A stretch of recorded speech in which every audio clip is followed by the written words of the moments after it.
I have not been asked to speak today. I am required to speak today in order to graduate.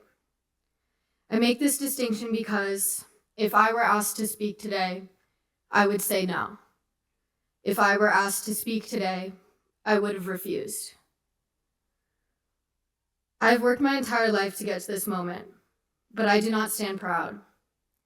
I am ashamed to be part of these institutions.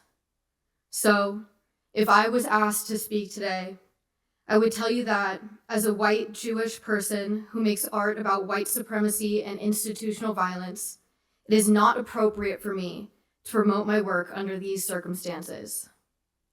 But I was not asked. So this is what I have to say. I've spent my time at this program studying sculpture and media theory. I've learned how content, context, and form influences the messages of all types of media. And because of this, I know that the content and form of my work is not appropriate for this context. To perform any act of self-promotion in the current context of this program would be deeply hypocritical. It would mean that I am profiting off of two institutions that support genocide in Palestine. To ignore that would be to undermine my own identity as an anti-Zionist Jewish American and as an artist. Brown University chose to press charges against 41 of its student activists.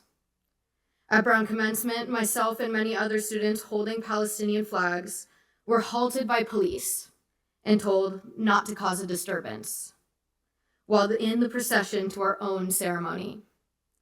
A plane buzzed overhead, toting a sign that read, "Brown for Israel," and Zionists screamed at our backs.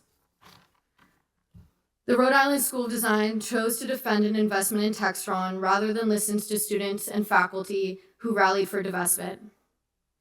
Crystal Williams, the president of RISD, lied in emails about the events surrounding the student deoccupiers in the building formerly known as Provwash. And 2 days ago, she leaked emails between her office and RSJP to try and make herself look better. These are only a few of the abhorrent actions that have informed my decision today. I've become hyper-aware of the fact that as a marketable student at Brown and RISD, I've surpassed the role of client and become a product of these institutions. If I were to show any work that you as an audience would like, it would not only bring positive attention to myself, but to both of these corporations that have made their positions clear in supporting the ongoing genocide. I cannot continue business as usual. My artwork condemns white supremacy and illustrates its violence through self-critique. I feel that bringing attention to what Brown and RISD have done is enough condemnation for today. I feel that bringing attention to what I have done as a participant in and product of these institutions is enough self-critique for today. So, instead of showing my work in slides on the screen, I've chosen to put a single QR code that will lead you to a Google form. If you fill out the form, it will keep you updated on fundraisers currently looking to aid people affected by the ongoing genocide in Palestine. From the river to the sea, Palestine must be free.